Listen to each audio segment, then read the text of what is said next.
Hello, beautiful people, and welcome to another segment of Complete Wellness with Cindy, the Busy Woman's Cheerleader. This is the channel where women from all walks of life can stop by, get tools and resources to help them thrive 360 in mind, body, spirit, and finances. I invite you to stay connected, subscribe to this channel, and visit me online at thecindyrand.com. Now for today's segment. Hello, beautiful people, and welcome to another segment of Complete Wellness with Cindy, the Busy Woman's Cheerleader. I am so super excited today to have with me the beautiful Karen Robinson, and she's going to be talking to us about trauma, how we can get past it. You know, we've all gone through something, and I'd like for you to welcome her, help me welcome her. How are you doing, Karen? I'm awesome. Thank you so much, Cindy, for having me on today. Oh, no problem, no problem. So tell us about your history. I always know that things happen with cause and effect, you know, and I've definitely met my share of people who have interesting niches, things that they get into, things that they thrive and that they're passionate about. Give us a little background as far as, you know, your history, what made you actually, you know, choose this line of work. Tell us a little about yourself. Sure. Yeah, I had a bit of a rough beginning with young parents who lived in poverty and were abusive to each other. So there's domestic violence in the family. And then that proceeded to be childhood abuse, where I actually attempted suicide at a very young age. It was not successful, obviously, thanks to God. And after that didn't work, I thought, well, maybe I'm meant to do something. And I was still pretty young. And then a year or two later, I ran away from home. And that's when my life really turned around at that point. I was assigned a male social worker who was not kind, who was really unprofessional. He accused me of being promiscuous. He accused me of drug abuse. Neither of those were true, but if they were true, it still wouldn't have been okay, the way he treated me. And I knew in that moment that I wanted to be a helping professional that would really respect people, hear people, and want to help them at their worst time of life. So that's how I got started. That is awesome. That is awesome. So tell me exactly what it is that you do to aid and assist those who have been traumatized. Tell us a little bit about basically your levels, because they're different levels, Mhm, you know, mhm. of trauma. Yeah. So I got my MSW, which is a master's in social work, from the University of Maine. And then I had 2 years of clinical practice that was closely supervised. And I did that in an agency that was severe mental health issues, but also there was a trauma recovery track. And so I had 9 months of specialized training in trauma recovery at that point. And then during my career, I worked as a therapist mainly. I've had other careers or other populations I've worked with, like I've worked with children, adolescents. I've worked in schools, hospitals, outpatient, inpatient. I've worked with homeless population, shelters. I mean, I've been doing it for 24 years, so a long time. And I also did a lot of trauma recovery work with our military. So I've been trained to help interpersonal traumas, which is the domestic violence, child abuse, sexual assault, and then also the combat traumas. And what's fascinating about all traumas, and even like medical traumas, car accidents, severe illness, is that the symptoms are very similar. So once you learn what's healing and helpful for people, it tends to be helpful across the board. You know, it's like you read my mind when you said about the car accidents. And it also, when you made mention of your attempts for suicide, however, you're still here by the grace of God.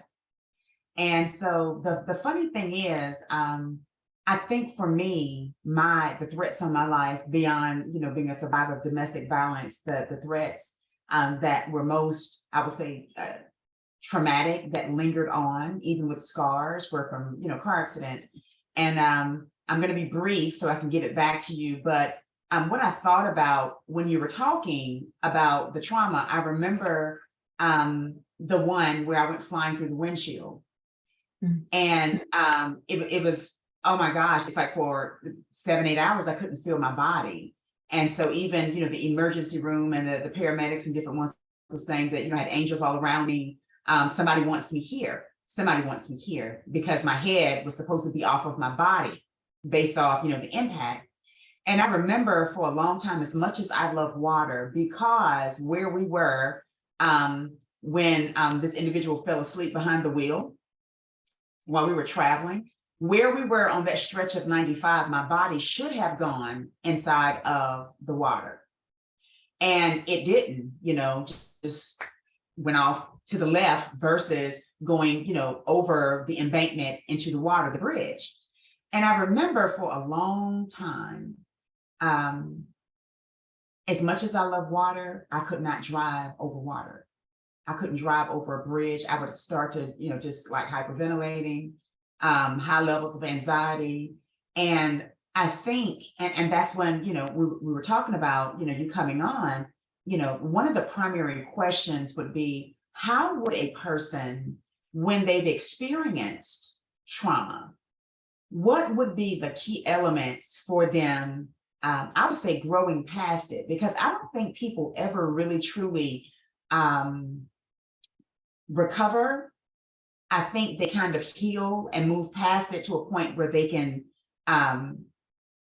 communicate or talk about the subject, or give people information as to how they got over it to help another person get over it. How do you feel about basically what I just said, as far as recovery versus learning to live past it? Yeah, it's actually a really great question, and a bit controversial, to be honest. You could ask 5, 6 different therapists and you would get different answers.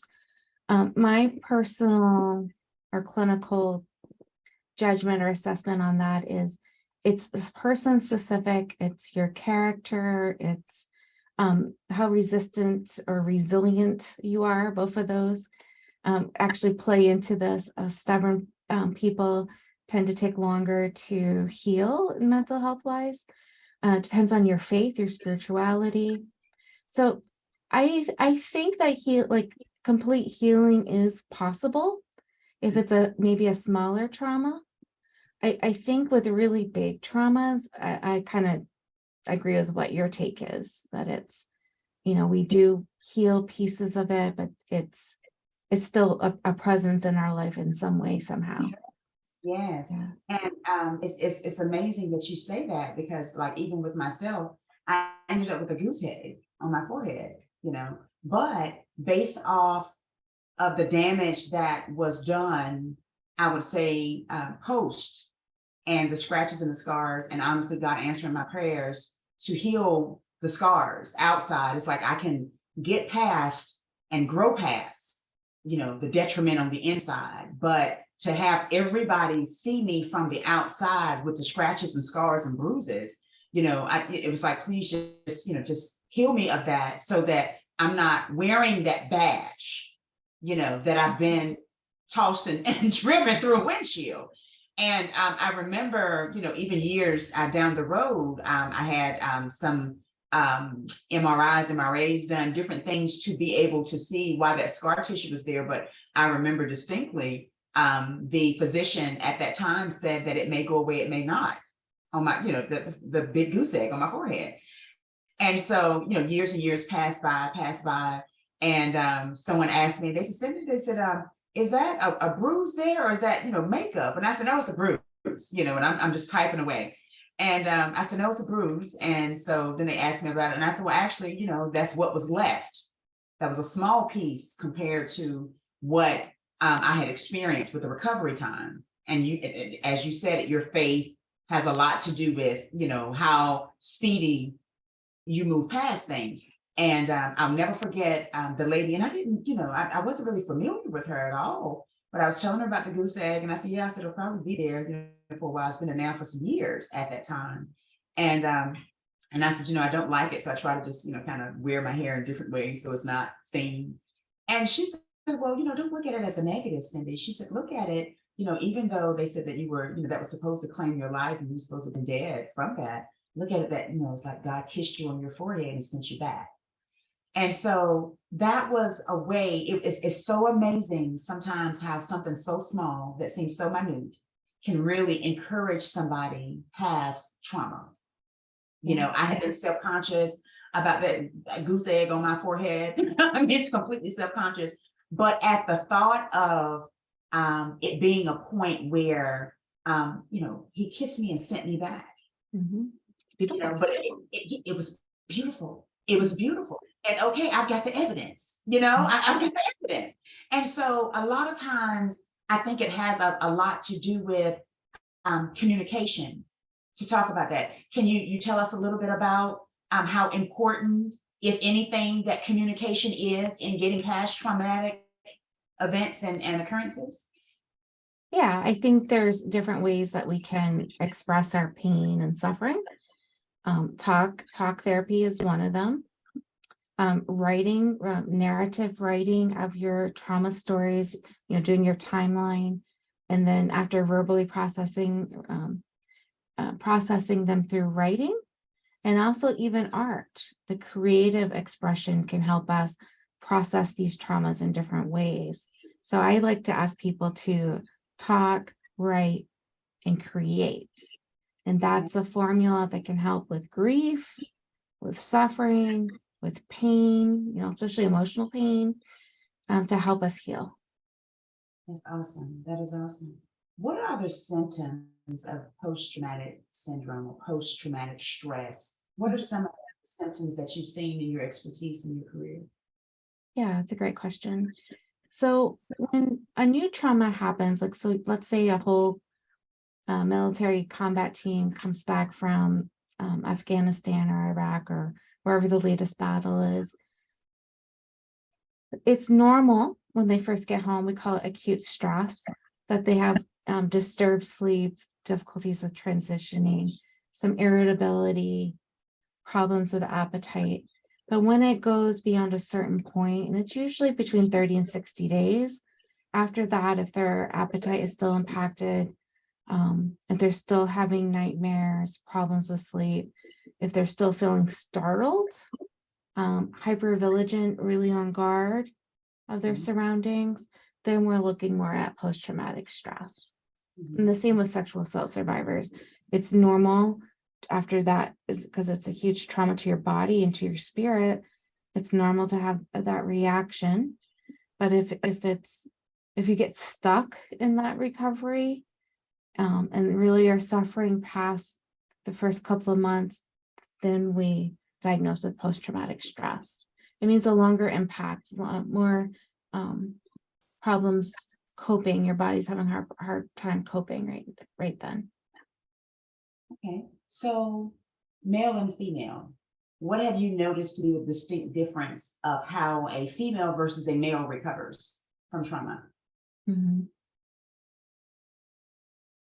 I want to say there isn't that much difference, but an interesting thing I discovered when I did work for the military, if a spouse, especially a female spouse, if she came in for services, and her husband came in for services, let's say they did couples counseling, it would be weird that he'd be the one coming back from war, but her scores were higher in PTSD. Wow. So it shows us she was trying to take the trauma, trying to carry it, trying to process it. And I thought that was very interesting. And now there's research and stuff. I was like surprised to see it, but not surprised. And now it's, being more, looked at and written about. So I think as women, we feel responsible to carry suffering, our own and others. We want to try to fix it. Men often minimize their symptoms because it doesn't feel macho. If we're doing stereotypes, I have some men that have no problem talking about their symptoms and working through it, but stereotypically men take a much longer to get help. And so their symptoms can get worse. It's probably one of the reasons why you're more likely to see a homeless vet, a male vet, than maybe a female vet. I mean, of course, that happens both ways. Right. They take Well, longer to get help. yeah. So it's basically, well, I read an article not too long ago that was talking about neurologically, of course, males and females are wired different. It seems like we're wired the same, but we're wired different. And it was mentioning about like the depression levels of ladies versus men, you know, and I thought about it in relates, as it relates to trauma as well. So basically, you're saying that women basically kind of suppress a little more. Is that what you're saying? And try to cope with it in their own way, or what are your thoughts? Um, well, I think both genders suppress, but maybe males a little more because they stuff it and don't get help right away. With depression, women show sadness because it's more socially acceptable, where men will show it as anger, which is more Yes. socially acceptable for them. Right. That makes sense. That makes a whole lot of sense.